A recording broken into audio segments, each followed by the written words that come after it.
I'll tell you what, the weather this weekend Yeah. was unbelievable. It was picture perfect for all the Easter festivities. I know, it really was. It was so nice outside. It was Yes. nice and warm. It was sunny. And in western Oklahoma, where we desperately needed the rain, we actually got some. Now, we didn't get a whole lot. We didn't put a dent in the drought or anything. But at this point, anything that we can get is really nice. And just kind of looking at Storm Shield 9 on the bigger view, we do have some storms over Kansas City. Had some rain over Texas earlier this morning. That's all gone away. So this is our Integris camera up of our Lucky Star SkyCam network, looking at partly to mostly sunny skies right now. We're at 67 degrees, a southwest wind coming in at 7 miles an hour. Temperatures already in the mid 70s in the northwest. We have mid and upper 60s in the southeast, and kind of right in the middle, upper 60s and low 70s here in central Oklahoma, with a southeast wind between about 5 to 15. But we do have a boundary in the northwest, so behind that boundary, that wind's coming in out of the northwest between about 10 to 15 miles an hour. Here's where all the rain fell yesterday. We had a couple of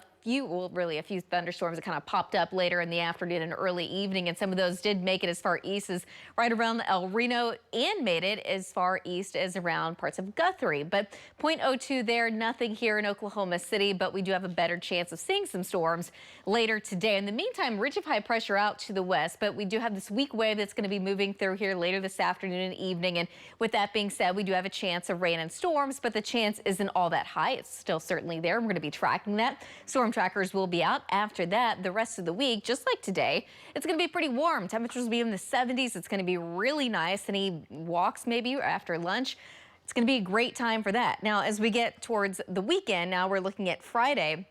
We've got another aerial pressure that's going to be approaching from the west, and this particular one will bring another chance of storms with the chance of some severe weather as well. The chance overall right now, it's low, but it's there. We're going to be watching it as we get into the rest of the weekend. It looks fairly quiet into early next week. It also looks quiet and warm, but then we're going to track this next storm. So now storm number 3 about midweek of next week, and overall storm chance is still low at this point, but we'll see how it gets as we get a little bit closer. So kind of looking at our future radar, starting the clock at 1 o'clock today. Nothing going on right now, but probably with peak heating about 3 to 4 o'clock this afternoon. That's when those storms will start to pop up just to the north and west and eventually make their way across central Oklahoma. But as we start to approach sunset, I do think these storms will slowly start to weaken, and then eventually after that, everything's going to go away by about midnight tonight. And then overnight tonight, we're going to be pretty quiet. Tomorrow afternoon is going to be very similar to today, minus the storm chances.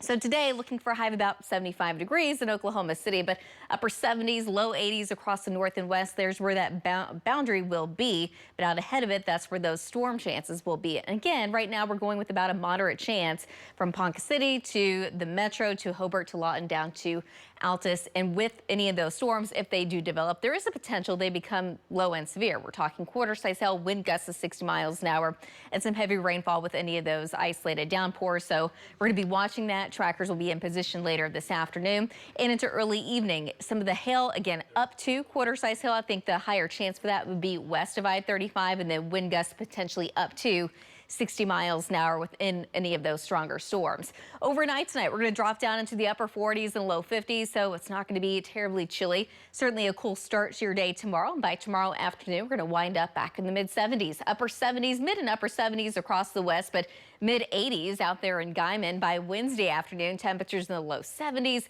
a breezy south wind, a little bit more wind out to the west. We're going to have to watch that fire threat. Then 80 in Woodward, 82 in Alva, 77 in Enid. And by Friday afternoon, again, there is that chance that we do have some storms that develop. And if they do develop, they could become severe. But the rest of the weekend looks quiet with highs back in the 60s.